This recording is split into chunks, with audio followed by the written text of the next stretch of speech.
बबलू, पिंकी, अब खेलना बंद करो, बहुत लेट हो गया है। अब जाकर सो जाओ, बहुत रात हो गई है। कावेरी ने बिस्तर ठीक करते हुए कहा। लेकिन दोनों बहन भाई सोना ही नहीं चाहते हैं और कहते हैं कि मम्मी, पहले हमें नानी माँ के साथ वीडियो कॉल करनी है। कावेरी ने कहा, नहीं बेटा, नानी माँ की तबीयत ठीक नहीं रहती, वो दवा खाकर सो गई होगी, कल सवेरे उठकर बात कर लेना। वो दोनों माँ की बात सुनकर सोने चले जाते हैं। कावेरी के पति गोपाल दिल्ली में एक ऑफिस में क्लर्क की नौकरी करते हैं। सोनू और पिंकी वहीं के एक स्कूल में पढ़ते हैं। उन दोनों भाई बहन में बहुत प्यार था। कल पिंकी का जन्मदिन है और वह हर जन्मदिन पर नानी माँ से वीडियो कॉल करती है। नानी माँ अपनी टूटी फूटी आवाज़ में तुम जियो हजारों साल ये मेरी है आरजू यह गाना सुनाती थी एवं उसके लिए कुछ ना कुछ उपहार जरूर खरीदती थी। नानी पिंकी को बहुत ही ज़्यादा प्यार करती थी। नानी का जब तक स्वास्थ्य ठीक था वह 1-2 महीने में आ जाया करती थी एवं बेटी और बबलू और पिंकी की पसंद की चीज़ें लाना नहीं भूलती थी। लेकिन इधर कुछ महीनों से उनकी तबीयत ठीक नहीं रहती थी। वो अक्सर बीमार रहती थी, इस कारण से वो आ भी नहीं पा रही थी। इसलिए फ़ोन ही एकमात्र सहारा था जिसके जरिए वे लोग प्रतिदिन आपस में बात कर लिया करते थे। कभी कभी वीडियो कॉल के जरिए देख लिया करती थी। आज बबलू और पिंकी सुबह ही उठ जाते हैं और वे दोनों मम्मी के कमरे की तरफ बढ़ते हैं ताकि मम्मी पापा को प्रणाम कर सके और नानी माँ को फ़ोन करके प्रणाम कर सके। लेकिन उस कमरे का नज़ारा ही कुछ और था। फ़ोन पर बातें करते करते कावेरी रोई जा रही थी और गोपाल भी खड़े थे। तब तक दोनों बच्चे भी आकर कंधे को सहलाते हुए मम्मी को सहारा देते हैं और बहते हुए आंसुओं को पोंछते हैं। लेकिन कावेरी लगातार रोई जा रही थी। पिंकी ने पूछा, क्या हुआ मम्मी, तुम इतना क्यों रो रही हो? तो कावेरी ने रोते रोते कहा, बेटा, तुम्हारी नानी माँ नहीं रही, हम सबको छोड़कर दूर चली गई। इतना सुनना था कि दोनों भी फूट फूट कर रोने लगते हैं। वे जब जल्द से जल्द अंतिम दर्शन के लिए जाना चाहते थे, लेकिन कोरोना की वजह से कई ट्रेनें रद्द थी और ऊपर से लगातार बारिश हो रही थी, जिसके कारण कार से जाना संभव ना हो सका। वे सभी मन मसोस के रह जाते हैं। ये कैसी विडंबना है, आज पिंकी का जन्मदिन है और आज ही माँ बगैर आशीर्वाद दिए दुनिया से चली गई। आज खुशियों से भरे इस दिन में मातम के बादल छा गए। सोच सोचकर कावेरी लगातार रोए जा रही थी। आज उसके आंसुओं के सामने सावन की बारिश भी फीकी पड़ रही थी। कुछ देर रो लेने के बाद कावेरी खामोश हो जाती है। फिर अपने भाई को फोन करके कहती है, कैसी अभागिन बेटी हूँ मैं, अपनी माँ को अंतिम बार प्रणाम भी नहीं कर पाई। कम से कम एक बार मुझे माँ को देख लेने दो। ये सब वीडियो कॉल के जरिए अंतिम दर्शन करते हैं। गमगीन माहौल था। कावेरी के अलावा सारे रिश्तेदार पहुंच गए थे। कावेरी माँ को देखते हुए कहती है, माँ, तुम मुझे अनाथ करके चली गई। अब मुझे कौन कावेरी कावेरी कह के बुलाएगा? कौन मुझे फ़ोन करेगा? कौन मेरा हाल चाल पूछेगा? अब मैं अपनी सारी बातें किसे बताऊंगी? माँ, एक बार तो उठो, आईने में उठकर अपनी सूरत निहार लो। कितने लोग मिलकर तुम्हें सजा रही है। आज तुम्हारी सुंदरता निखर आई है। सच में आज कावेरी की माँ बहुत ही सुंदर लग रही थी। सिंदूर से मांग सजा हुआ था, माथे पर लाल बिंदी, हाथ में लैटी, पाँव में आलता, पीले रंग की साड़ी उन पर बहुत खिल रही थी। गले में रजनीगंधा की माला और पूरे शरीर की गेंदे के फूल से सजाया गया था एवं पूरे शरीर में इत्र बिखेर दिया गया।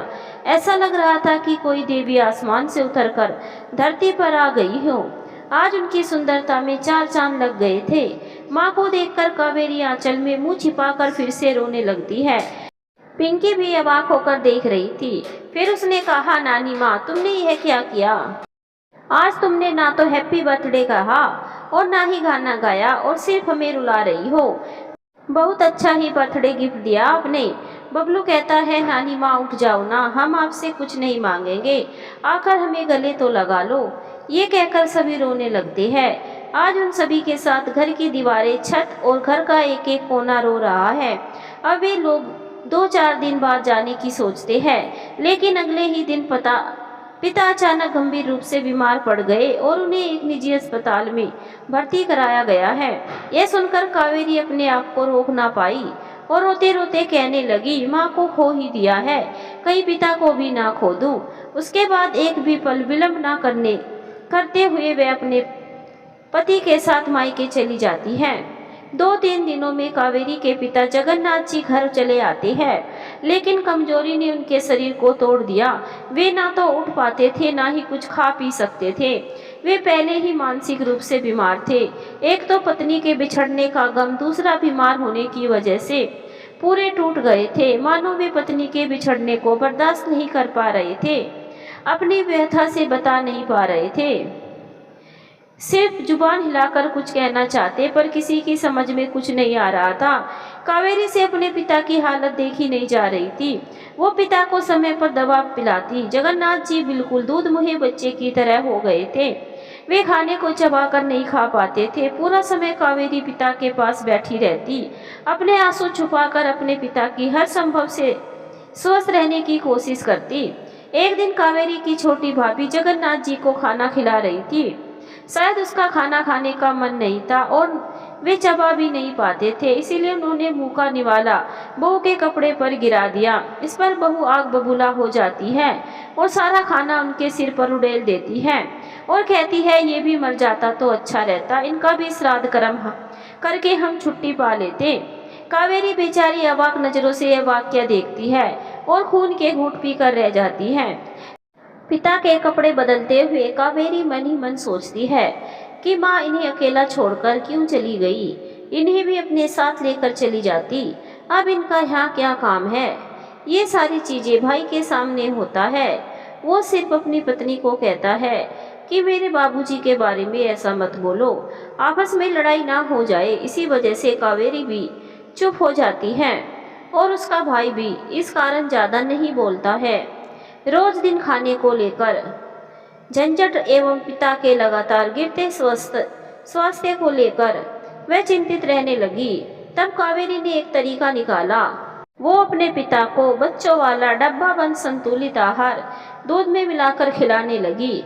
अब कावेरी एक बेटी की तरह नहीं, बल्कि एक माँ की तरह अपने पिता का ध्यान रखने लगी। पेट भरा रहने से जगन्नाथ जी की नींद पूरी हो जाती, वह उनकी सेहत में सुधार आने लगा। कावेरी की मेहनत रंग लाई। अब उसके पिता 2-4 दिनों में बैठने लगे। आज उन्हें शायद अपनी पत्नी की याद आई। वे अपनी सूनी आंखों से इधर उधर उन्हें ढूंढने लगते हैं। तब कावेरी उन्हें मोबाइल में माँ की तस्वीर दिखाकर उन्हें शांत करती और कहती, माँ अस्पताल गई है, शाम तक आ जाएगी। यह सुनकर जगन्नाथ जी ने राहत की सांस ली। कावेरी अपने पिता को खुश रखने के लिए टीवी पर पुराने फिल्मी गाने सुनाती और अपने दुख को छुपाकर झूठ मूठ के हंसती और अपने पिता को हंसाती। अपने पिता को थोड़ा स्वस्थ देखकर कावेरी खुश होती है। आज कावेरी की माँ को गुजरे 8 दिन हो गए हैं। बीमार पिता की देखभाल करते करते ये दिन कैसे गुजर गए उसे पता भी नहीं चला। जिस दिन से वो यहाँ आई थी, अपने पिता के कमरे से बाहर नहीं निकली थी। आज वह अपने घर के चारों ओर घूमने निकली। कितना बदला बदला सा यह घर लग रहा है। कावेरी ने कहा, यह 2 भागों में बट गया था। दोनों घरों में अलग अलग चूल्हे चौके हैं। न घर अपना लग रहा है और न ये लोग अपने लग रहे हैं। कावेरी 2 भाइयों में इकलौती बहन थी। वो बचपन से ही थोड़ी शांत स्वभाव की थी। किसी भी बात पर घर में अशांति हो जाए उसे ये सब अच्छा नहीं लगता था, इसीलिए शायद वो थोड़ा कम बोलती थी। इस घर में कावेरी की माँ के जाने का किसी को दुख ना था। सिर्फ दुनिया को दिखाने के लिए बड़े बेटे बहू श्राद्ध कर्म के कार्यों में थोड़ी बहुत मदद कर रहे थे। जगन्नाथ जी एक सेवानिवृत्त सरकारी नौकरी वाले थे। सारी चीज़ों का हिसाब छोटा बेटा रखता था, इसीलिए माता पिता की जिम्मेदारी उसी ने ले रखी थी। घर वालों को देखकर ऐसा लग रहा था कि कुछ दिनों पहले इसी घर से जनाजा निकला था। कोई टीवी देख रहा है तो कोई मोबाइल पर लगा हुआ है एवं रिश्तेदारों को ऐसे आमंत्रित किया जा रहा था मानो घर में कोई जश्न हो। 13वीं का दिन नजदीक आ रहा था। घर की साफ सफाई हो रही थी। कितने अरमानों के साथ जगन्नाथ जी ने घर के फर्नीचर बनवाए थे। सारे फर्नीचर दोनों भाइयों ने आपस में बांट लिए थे। कुछ फर्नीचर पानी में पड़े पड़े सड़ गए थे, उन्हें बाहर फेंकवाया जा रहा था। कावेरी की माँ के कमरे में एक ड्रेसिंग टेबल, पलंग और एक अलमारी रखी हुई थी, जिसे लॉक करके रखा गया था। शादी से पहले इस अलमारी की चाबी कावेरी टेबल के दराज में रखती थी। जब कोई त्योहार आता, कावेरी अपनी माँ के कपड़े गहने अलमारी से निकाल कर पहनने के लिए देती थी, फिर वापस गहनों को साफ करके संभाल कर रख देती थी। बैंक के खाते हो या जमीन के कागजात, सभी चीजें कावेरी ही संभाल कर अलमारी में रखती थी। भाई के स्कूल के कपड़े हो या पिता की वर्दी, सभी कपड़ों की इस्त्री भी करती थी। कावेरी के बगैर मानो इस घर का काम संभव ही नहीं था। आज वही अलमारी उसके सामने अजनबी की तरह खड़ी थी एवं अपने दुखों को अंदर समेटे हुए थी। माँ के बगैर आज कावेरी को लग रहा था कि वो अजनबियों के बीच घिरी हुई है। एक पिता में ही कावेरी को अपने तब नजर आ रहा था। बोल पाने में असमर्थ पिता की आंखों में अपने लिए स्नेह देखकर ही वह थोड़ी सहज महसूस कर रही थी, नहीं तो माँ के बगैर मायका शमशान की भांति लग रहा था। आज से घर में 13वीं की तैयारी होने लगी, लेकिन कावेरी से कोई राय मशविरा नहीं लिया जाता है। कावेरी से उनकी भाभियां कटी कटी रहती है, वे सीधे मुंह से बात तक नहीं करती। कावेरी अगर किसी चीज में रोक टोक करती तो उन्हें कावेरी की दखल अंदाजी पसंद नहीं आती। किसी तरह शांतिपूर्वक श्राद्ध क्रम पूरा हो गया। कुछ पैसे ज्यादा ही खर्च हो गए। यह जानकर छोटी बहू बहुत गुस्सा हो जाती है और गुस्से में आकर अपने पति को बोलती है कि इस बार भोज के भंडारे में जितना पैसा खर्च करना था आपने कर लिया। बाबूजी के मरने के बाद किसी रिश्तेदार को नहीं बुलाना होगा। अपने पति और कावेरी के तरफ इशारा करते हुए कहती है, आप लोगों को अच्छा लगे और ना लगे, मुझे उसकी कोई परवाह नहीं है। इतना कहने के बाद भी जब उसका मन नहीं भरा, तब ससुर के कमरे की तरफ चली गई और जगन्नाथ जी की तरफ इशारा करते हुए बोली, इनको अब मैं एक गिलास पानी भी ना दूंगी। अगर ये ना मरे तो मैं खुद अपनी जान ले लूंगी। सारे पैसे इन्हीं लोगों में खर्च हो जाएंगे तो हम लोगों के भविष्य के लिए क्या बचेगा। फिर दोनों पति पत्नी के बीच बहस छिड़ जाती है। पिछले 2 वर्षों में कावेरी की मां बीमार थी, जगन्नाथ जी भी मानसिक रूप से बीमार थे। उन दोनों के इलाज में काफी पैसा खर्च हो गया था और देखभाल भी करनी पड़ रही थी। अब शायद छोटी बहू जगन्नाथ जी की जिम्मेदारी से मुक्त होना चाह रही थी। यह सब देखकर बेचारे जगन्नाथ जी कुछ समझ नहीं पा रहे थे। डर से वे थर-थर कांपने लगे। लगातार हुए बुरे बर्ताव से कावेरी शुद्ध हो गई, उसे एक घुटन सी होने लगी। कावेरी के दोनों बच्चे यह सब देखकर रोने लगते हैं। जगन्नाथ जी को शायद भूख लगी थी, वह अपने मुंह पर हाथ रखकर इशारों में अपनी बेटी को बताने लगे। इन सब झमेलों के बीच में बेचारी कावेरी का कलेजा फटा जा रहा था। अपने आंसुओं को पोंछते हुए अपने पिता को खाना खिलाती है एवं उन्हें सुला देती है। उसके बाद वे अपने बच्चों को भी संभालती है। अगली सुबह कावेरी बरामदे में अकेले चुपचाप बैठी रहती है। वह ऐसे ही बैठे बैठे सोच रही थी। उसका मन अब यहाँ नहीं लग रहा था। अब उसे यहाँ रहने में भी अच्छा नहीं लग रहा था। उसे ऐसा लग रहा था जैसे कि वह कोई अनावश्यक वस्तु हो। उसी वक्त एक डाकिया आया और कावेरी के हाथ में एक लिफाफा देकर चला गया। कावेरी ने उलटकर देखा तो उस पर उसके पिता का नाम लिखा हुआ था। कावेरी ने जाकर यह लिफाफा अपने छोटे भाई को दे दिया और कमरे की ओर चली आई। बगल का कमरा छोटे भाई का होने के कारण वहाँ की सारी बातें साफ सुनाई पड़ रही थी। वह देखती है कि बड़ा भाई और बड़ी भाभी छोटे भाई के कमरे की ओर जाती है। बड़ा भाई छोटे भाई से पूछता है कि इस लिफाफे में क्या है। छोटा भाई बड़ा भाई से कहता है, पिछले 5 वर्षों से रुका हुआ बाबूजी के पेंशन का चेक आया है। बड़े भाई ने पूछा, कितना आया है? छोटे भाई ने कहा, 12 लाख रुपए, और अब अगले महीने से पेंशन के रुपए सुचारू रूप से मिलेंगे। बड़ा भाई छोटे भाई से कहता है, बाबूजी के रुपए के 3 हिस्से करेंगे। दोनों भाई 2 हिस्से लेंगे और एक हिस्से से बाबूजी का इलाज करवाएंगे। वे जीवित रहेंगे तो हमें बैठे बैठे ऐसे ही पैसे मिलते रहेंगे। अगर बाबूजी की मृत्यु हो जाती है तो उनके हिस्से के बचे रुपयों से उनकी बड़ी धूमधाम से क्रियाक्रम करेंगे। और उनकी अस्थियों को हरिद्वार में जाकर विसर्जित करेंगे। आखिर हम उनके बेटे हैं, पिता के प्रति हमारा भी कुछ फर्ज बनता है और प्रत्येक महीने पेंशन के जो रुपए मिलेंगे उसमें से थोड़े बहुत मुझे भी दे दिया करना, क्योंकि मेरी भी दुकान ठीक से नहीं चल रही है। आखिरकार हम दोनों को लड़ने से क्या फायदा। अब से हम दोनों भाई मिलजुल कर रहेंगे। खून का रिश्ता जो है हमारा, हम सब मिलकर बाबूजी की देखभाल करेंगे। इस बात पर दोनों बहुओं ने हामी भर दी और छोटे भाई ने भी सिर हिलाकर हाँ में जवाब दिया। बड़े भाई ने कहा, लेकिन इस बात की भनक कावेरी को नहीं पड़नी चाहिए, नहीं तो वो भी इसमें हिस्सा मांगेगी। ये सारी बातें सुनकर कावेरी दंग रह गई। वो सोचने लगी, कैसे है ये लोग। दोनों भाइयों में कभी नहीं बनती नहीं थी और आज दोनों एक दूसरे के सुर में सुर मिला रहे हैं।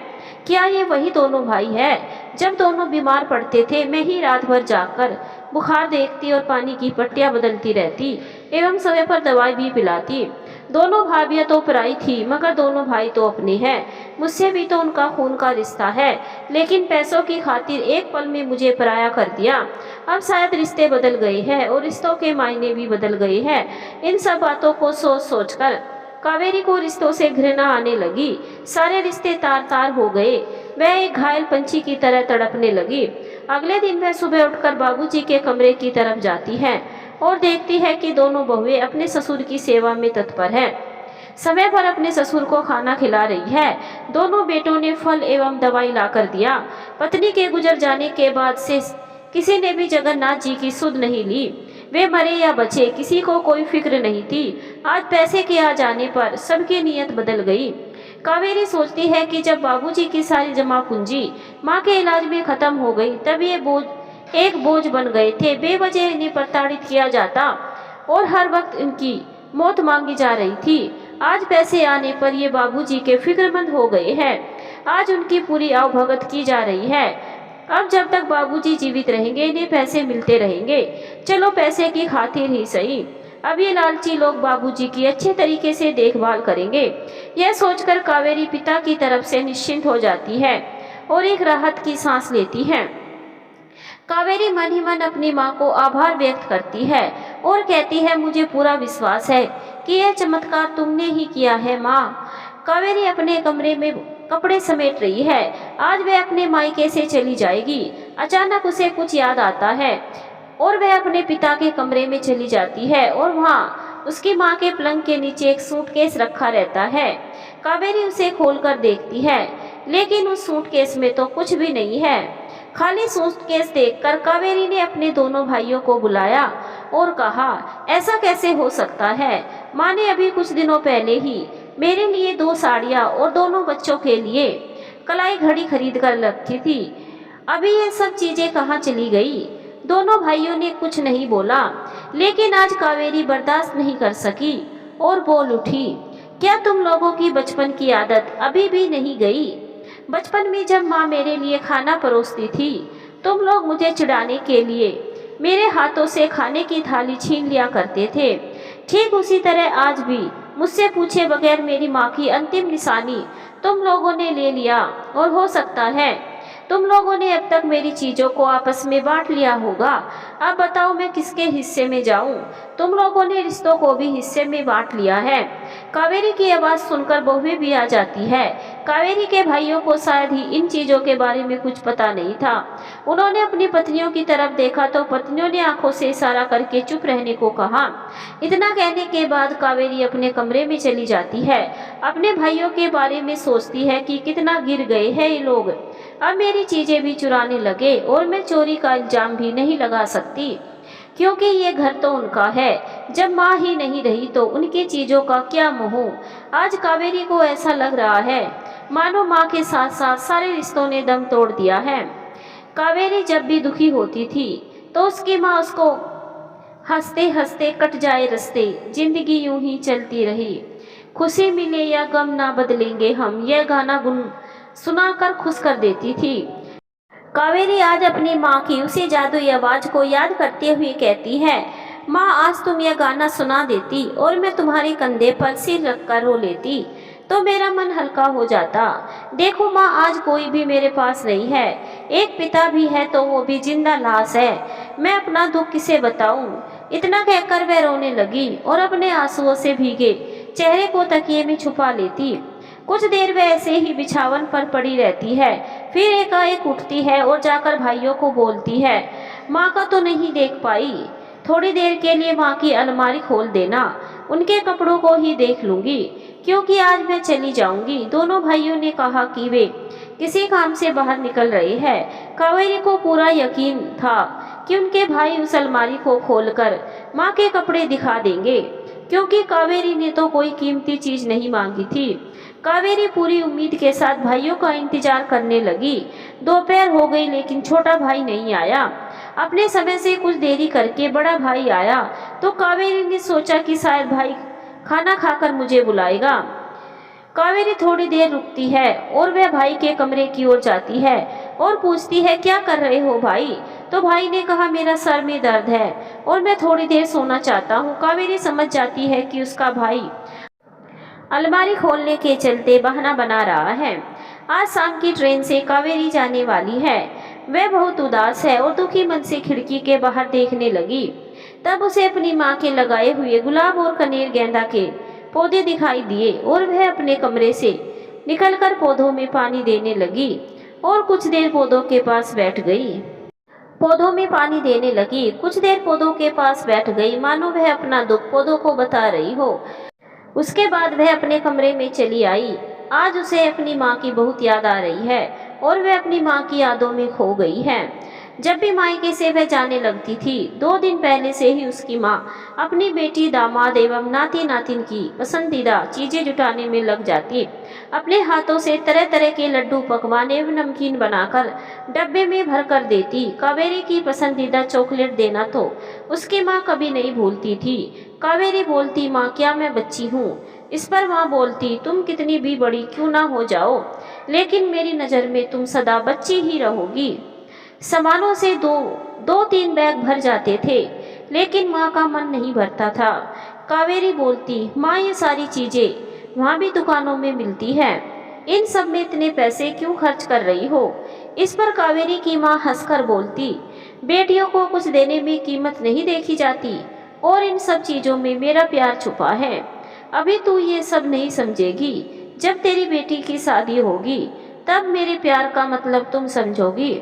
फिर कुछ रुककर कावेरी की माँ आंखों में आंसू लिए बोलती, न जाने मैं पिंकी की शादी देख पाऊंगी कि नहीं।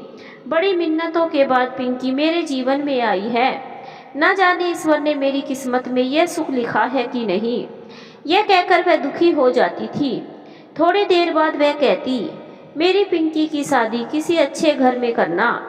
उसके हाथ कितने कोमल है, वह घर के कामकाज नहीं कर पाएगी, लेकिन उसकी शादी करने की जल्दबाजी ना करना। पिंकी पढ़ लिख कर अच्छी नौकरी करेगी तभी शादी करना। वह पढ़ने में बहुत होशियार है। मेरा क्या है, मैं आज हूँ कल नहीं हूँ, लेकिन उसके साथ मेरा आशीर्वाद हमेशा रहेगा। माँ को उदास होता देख कावेरी अपनी माँ से बोलती, ऐसा क्यों बोल रही हो माँ? तुम सारी चीजें देखोगी, अपने नाती नातिन का ब्याह की सारी जिम्मेदारी तो तुम्हें ही उठानी है, मैं कुछ नहीं करूँगी। यह कहकर कावेरी अपनी माँ को हंसा देती थी। अब कावेरी अपनी माँ की यादों से निकली और कहने लगी कि माँ, मैं तेरी कोई भी इच्छा पूरी नहीं कर पाई। अंत समय में तुम्हारे साथ 2-4 दिन भी ना गुजार पाई। मुझे लगता है कि मैं तुम्हारी सबसे बड़ी गुनहगार हूँ। अभी मैं सिर्फ पश्चाताप की अग्नि में जल रही हूँ। माँ की बातें सोचते सोचते कावेरी का सिर भारी हो गया और वह चाय पीने के लिए रसोई घर में गई। वहाँ दोनों बहुओं ने मिलकर चाय और रास्ते के लिए नाश्ता बनाकर रख दिया और बिना कुछ कहे वह दोनों चली गई।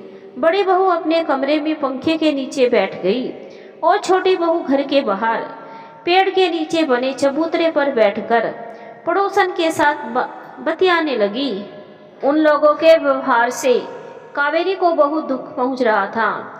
उसने दुखी मन से चाय की 2 घूंट को अपने गले से उतारा और अखबार लाकर नाश्ते को लपेटकर थैले में भरा। आज कावेरी की माँ होती तो नाश्ते को टिफिन में अच्छे तरीके से रख देती। वह एक पल के लिए भी अपनी बेटी को आंखों से ओझल नहीं होने देती। घर से निकलने से पहले तक बेटी, दामाद एवं बच्चों के स्वागत में लगी रहती। ऑटो में चढ़ते वक्त भी कावेरी की माँ कावेरी से अगली बार आने का वादा लेकर ही बैठने देती थी।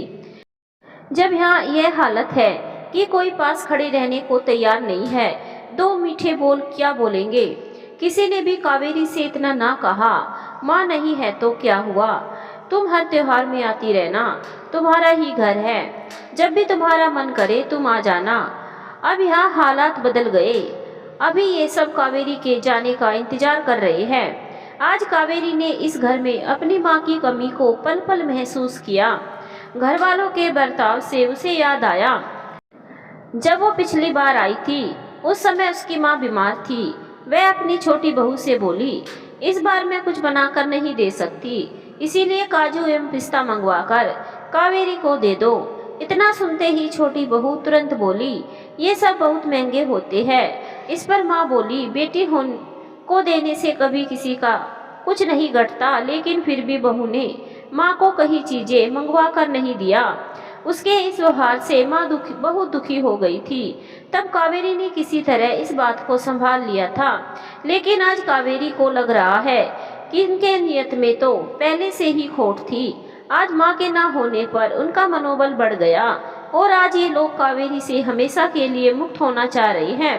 कावेरी बहुत ही दुखी मन से तैयार होती है और अपने कमरे में यूं ही चुपचाप बैठी रहती है। वह बैठकर इंतजार करती है कि शायद लोग लाज के लिए ही सही दोनों भाई और दोनों भाभियां थोड़ी देर के लिए तो जरूर ही मिलने के लिए आएंगे, लेकिन उसके पास कोई नहीं आता। बड़ा भाई और बड़ी भाभी अपने कमरे में है और छोटी भाभी बाहर बैठी हुई हैं। छोटा भाई भी सुबह का गया, अभी तक लौट कर नहीं आया। वह जरूर मुझसे नजरें चुरा रहा है। बचपन से ही उसे कितना प्यार करती थी। मैं आंख मूंदकर उसकी हर बात पर भरोसा करती थी। क्या उसे भी मेरा दुख दिखाई नहीं दिया या मेरी पीड़ा समझ नहीं आई? हो सकता है एक पति और एक भाई का कर्तव्य निभाते निभाते उसके मन में मेरे लिए हर भावना ही मर गई हो। शायद उसने घर वालों का साथ देने के लिए चुप रहना ही उचित समझ लिया है। यह सब सोचकर वह हताश हो जाती है और वह अपने पिता के पास बैठ जाती है। पिता के पास बैठकर कावेरी को थोड़ा अच्छा लगा।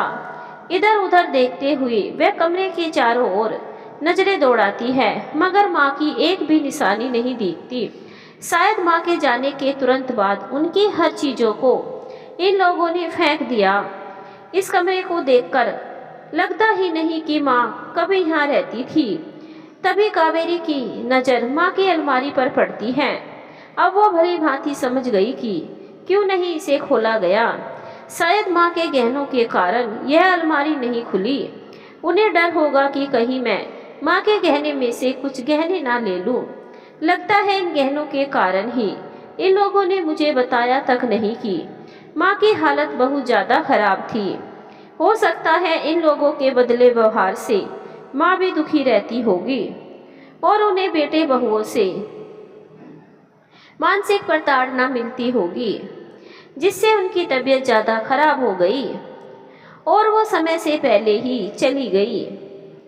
एक तो माँ से बिछुड़ने का गम और दूसरा घर वालों के रूखे व्यवहार से कावेरी एकदम टूट सी गई। आज उसे ऐसा लग रहा है कि वो इस घर की कुछ भी नहीं है। कावेरी सोचती है कि इस घर में मेरे बचपन से लेकर अभी तक की न जाने कितनी यादें जुड़ी है। कभी इस घर में मेरी आत्मा बसती थी और इस घर में से एक पल के लिए भी दूर नहीं रह सकती थी। लेकिन कैसी विडंबना है, आज इस घर में एक पल भी गुजारना मुश्किल हो रहा है। अगर शरीर के किसी हिस्से में यदि कैंसर हो जाए तो उसे काटकर फेंक ही देना चाहिए। ठीक वैसी हालत मेरी हो गई है।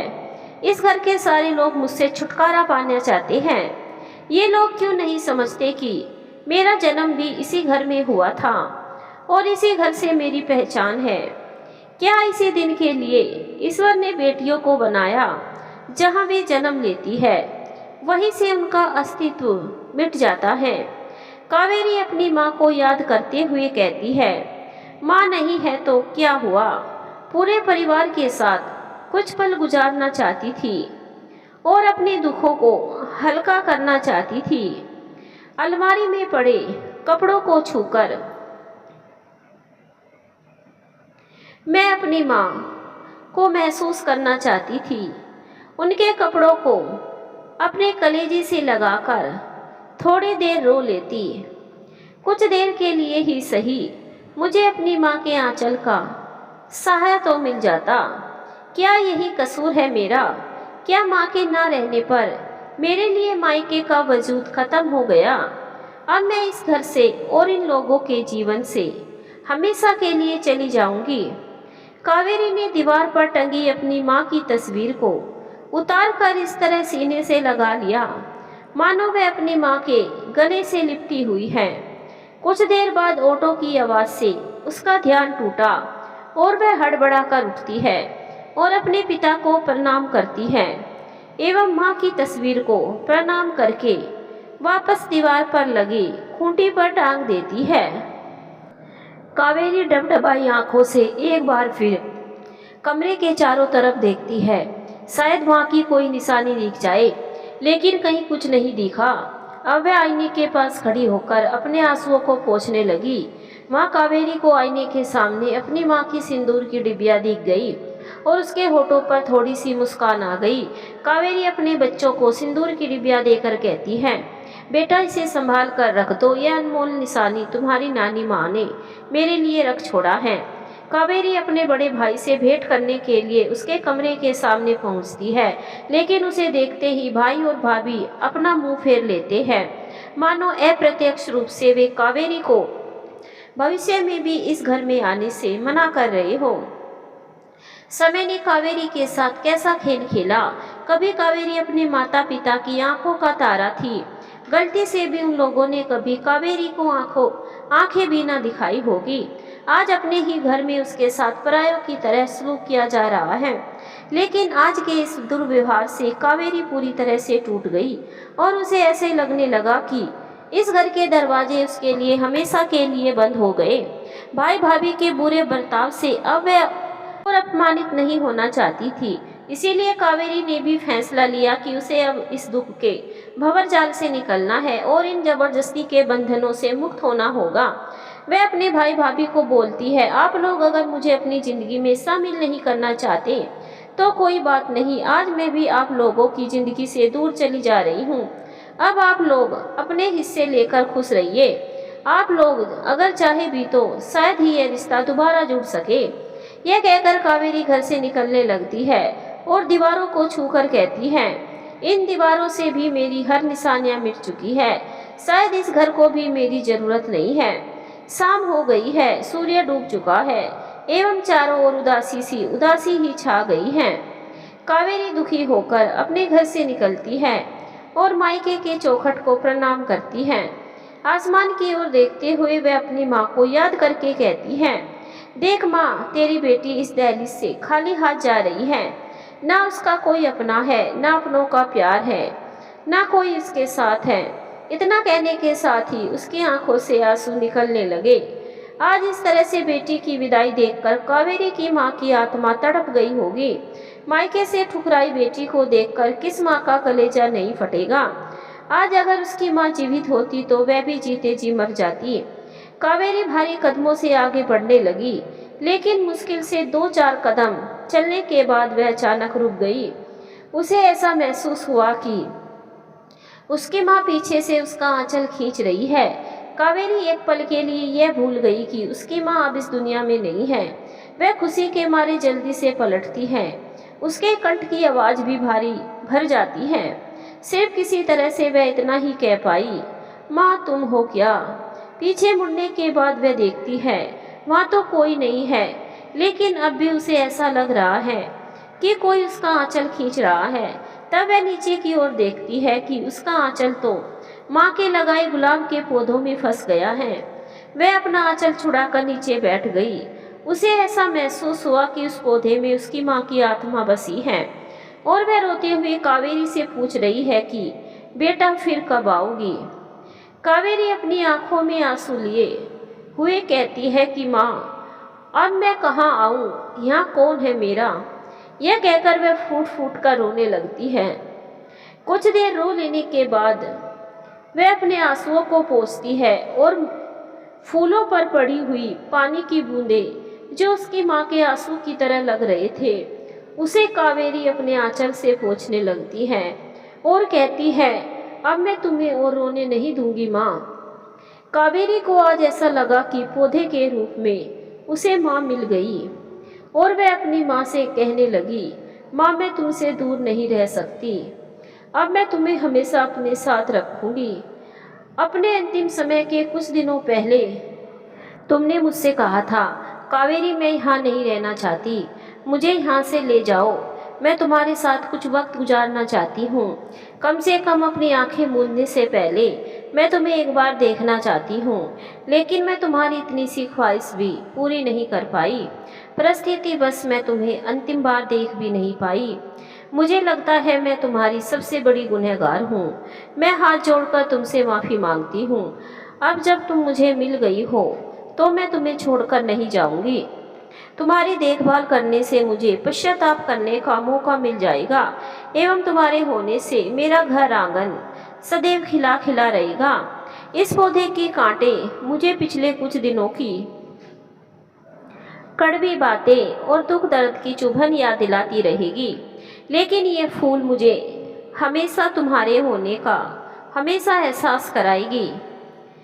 इसकी खुशबू से रूप में तुम मुझे तुम्हारा प्यार जो मुझे सदा मिलता रहेगा। तुम्हारे प्यार के सामने पिछले कुछ दिनों के दर्द को मैं एक काली रात के बुरे स्वप्न की तरह भूल जाना चाहती हूँ और जिंदगी में आगे बढ़ना चाहती हूँ। इसके बाद कावेरी गुलाब के पौधे को उखाड़कर आंचल में समेट लेती है। आंचल में मिट्टी सहित पौधे को समेटते देख बबलू और पिंकी अपनी माँ से कहती हैं, मम्मी मिट्टी से तुम्हारे कपड़े गंदे हो जाएंगे। यह सुनकर कावेरी ने मुस्कुराते हुए कहा, यह मिट्टी नहीं मेरी माँ के चरणों की धूल है जो आज आशीर्वाद के रूप में हमें मिला है। सच में कावेरी की माँ ने आज भी उसे मायके से खाली हाथ जाने नहीं दिया, क्योंकि गुलाब के पौधे के रूप में कावेरी को सबसे कीमती सौगात मिल गई। ऑटो में बैठते हुए कावेरी बहुत खुश है और फूलों को सहलाते हुए आज उसे ऐसा लग रहा है कि उसकी माँ भी उसके साथ है। अब वह अपनी माँ के साथ बिताए हुए मीठे पलों एवं सुनहरी यादों को दिल के पन्नों पर सहेज कर रखेगी।